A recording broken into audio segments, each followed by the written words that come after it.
এই ৫টি ভুল করলে আপনার জীবনও চলে যেতে পারে। এক, রাতে একা একা হাঁটলে যদি বুঝেন আপনার পিছনে কেউ আছে, ঘাড় ঘোরাবেন না, পুরো শরীর ঘুরিয়ে দেখুন। আর পিছনে না তাকানোই উত্তম, কারণ অনেক সময় শয়তান পিছনে হাঁটে, ঘাড় ঘোরালে ঘাড় ভেঙে দেয়। ২, ঘরে, মসজিদে বা বিছানায় সাপ দেখলে প্রথমে মারবেন না, চলে যেতে বলবেন, কারণ জিনেরা সাপের রূপ ধারণ করতে পছন্দ করে।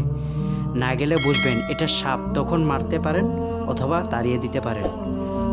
৩, যদি রাতে কখনো দেখেন গাছের ডাল বা বাঁশ ঝুঁকে আছে, এর নিচ দিয়ে যেতে চেষ্টা করবেন না, সূরা ইখলাস পাঠ করুন। ৪, গভীর রাতে ঘরের বাহির থেকে কেউ একবার ডাকলে সাড়া দিবেন না, ৩বার ডাকলে সতর্কতার সহিত বের হন, কারণ অনেক সময় শয়তান ছদ্মবেশ নিয়ে ডাকেন। ৫, যদি কখনো গাছের ডগায় অথবা ডালায় অস্বাভাবিক কিছু দেখতে পান, দ্বিতীয়বার না তাকিয়ে মাটির দিকে তাকিয়ে চলে যান।